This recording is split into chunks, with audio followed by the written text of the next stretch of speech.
നമ്മൾ ഓരോരുത്തരും നിത്യജീവിതത്തിൽ ചെയ്യുന്ന 10 പ്രധാനപ്പെട്ട കാര്യങ്ങളാണ് ഞാനിന്നിവിടെ പറയാൻ പോകുന്നത്. കാരണം നമ്മൾ ഇതിൽ പലതും അറിയാതെ ചെയ്യുന്ന തെറ്റുകളാവാം. സരോജിനി അമ്മയും അവരുടെ മകൻ ഹരിയും മരുമകൾ അഞ്ജനയും അടങ്ങുന്നതാണ് അവരുടെ കുടുംബം.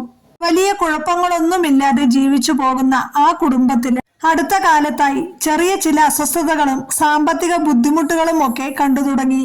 വലിയ തറവാട്ടിൽ നിന്ന് വന്ന അഞ്ജനയ്ക്ക് ദൈവവിശ്വാസം ഉണ്ടെങ്കിലും തിരക്കുകൾക്കിടയില് ചില കാര്യങ്ങൾ ശ്രദ്ധിക്കാൻ വിട്ടുപോയി. ആ സമയത്താണ് സരോജിനിയമ്മയുടെ ജ്യേഷ്ഠത്തി സുഭദ്രാമ്മ വരുന്നത്. പഴമയുടെ നന്മയും ആചാരവും ഒക്കെ കൃത്യമായി നോക്കുന്ന ആളാണ് സുഭദ്രാമ്മ. വൈകുന്നേരം സുഭദ്രാമ്മ കണ്ട ചില കാര്യങ്ങളാണ് എന്താണ് അവര് ചെയ്യുന്ന തെറ്റ് എന്ന് അവർക്ക് മനസ്സിലാക്കി കൊടുത്തത്.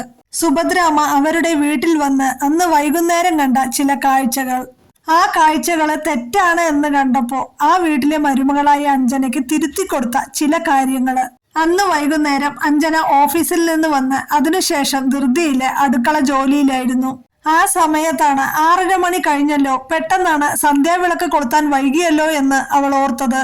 വേഗം നിലവിളക്കെടുത്ത് തിരിയിട്ടു. ഇത് കണ്ടപ്പോ സുഭദ്രാമ്മയ്ക്ക് ഇവളിത് എന്താണ് ചെയ്യുന്നത് എന്ന് തോന്നി. അങ്ങനെ സുഭദ്രാമ്മ അഞ്ജനയ്ക്ക് പറഞ്ഞു കൊടുത്ത ഒരു 10 കാര്യങ്ങളാണ് ഞാൻ ഇന്നിവിടെ നിങ്ങൾക്ക് പറയാൻ പോകുന്നത്.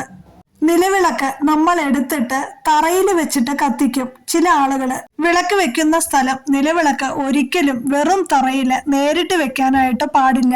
ഇത് നെഗറ്റീവ് ഊർജം ഉണ്ടാക്കുന്നു. നിലവിളക്ക് നമ്മൾ എപ്പോഴും ഒരു പീഠത്തിലോ അല്ലെങ്കിൽ ഒരു താലത്തിലോ അല്ലെങ്കിൽ ഒരു ഇലയിലോ ആണ് വെക്കേണ്ടത്.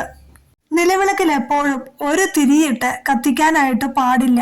കാരണം ഒരു തിരി ഏകത്വത്തെയാണ് സൂചിപ്പിക്കുന്നത്.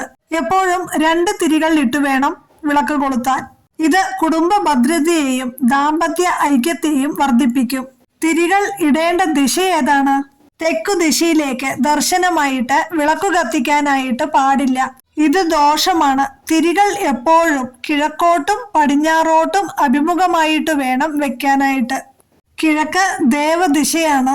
അതുപോലെ ഉപയോഗിക്കുന്ന എണ്ണ ഗുണനിലവാരം കുറഞ്ഞ എണ്ണകളോ അതുപോലെ വീടുകളിൽ പലതരം ആവശ്യങ്ങൾക്ക് ഉപയോഗിച്ച എണ്ണകളോ പലതരം എണ്ണകൾ മിക്സ് ചെയ്തോ വിളക്ക് ഒരിക്കലും കൊളുത്തരുത്.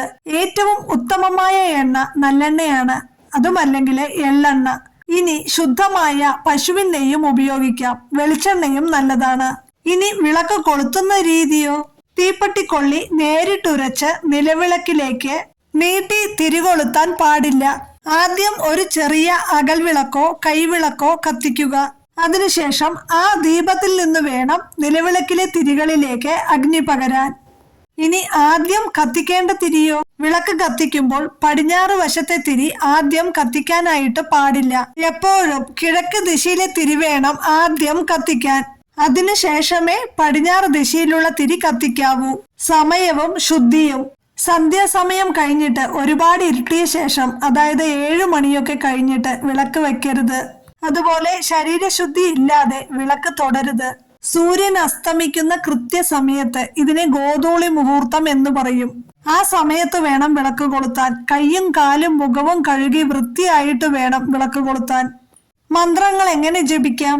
വിളക്ക് കൊളുത്തുമ്പോൾ മനസ്സിൽ മറ്റ് ചിന്തകളുമായി മിണ്ടാതെ നിൽക്കരുത്. വിളക്ക് കൊളുത്തുന്ന സമയത്ത് ദീപം, ശുഭം അങ്ങനെയൊക്കെ പറഞ്ഞ് അല്ലെങ്കിൽ നമുക്കറിയാവുന്ന നാരായണ നാമങ്ങളോ ഈശ്വര നാമങ്ങളോ ഒക്കെ ഉറക്കെ ചൊല്ലാവുന്നതാണ്. ആ ശബ്ദം വീട്ടിലെ നെഗറ്റീവ് ഊർജത്തെ മാറ്റും. ഇനി വിളക്ക് വെച്ച ശേഷമുള്ള കാര്യങ്ങളോ? വിളക്ക് വെച്ച ഉടനെ വീട് അടച്ചിടുകയോ ഉറങ്ങുകയോ കിടക്കുകയോ ഭക്ഷണം കഴിക്കുകയോ ഒന്നും ചെയ്യാനായിട്ട് പാടില്ല. വിളക്ക് കത്തിച്ച ശേഷം ആ ദീപത്തിന് മുൻപില് കുറച്ചു നേരം പ്രാർത്ഥനയോടെ ഇരിക്കണം. ഈ സമയത്ത് വീടിന്റെ ഉമ്മറവാതില് തുറന്നിടാനായിട്ട് ശ്രമിക്കണം. ഇനി തിരി അണയ്ക്കുന്ന രീതി. രാത്രി ഉറങ്ങാൻ പോകുന്നതിന് മുൻപ് വിളക്ക് വായ കൊണ്ട് ഊതിയോ കൈകൊണ്ട് തട്ടിയോ കെടുത്താനായിട്ട് പാടില്ല.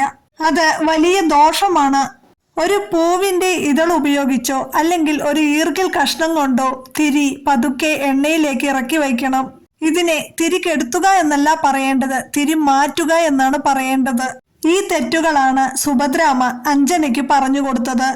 അങ്ങനെ സുഭദ്രാമ്മ പറഞ്ഞു കൊടുത്ത പോലെ ശുദ്ധിയോടും അതായത് സമയത്തോടും ചിട്ടയോടും കൂടി പിന്നെ ഇങ്ങനെ വിളക്ക് കൊളുത്താൻ തുടങ്ങിയപ്പോ ആ വീട്ടിലെ കലഹങ്ങളെല്ലാം മാറി.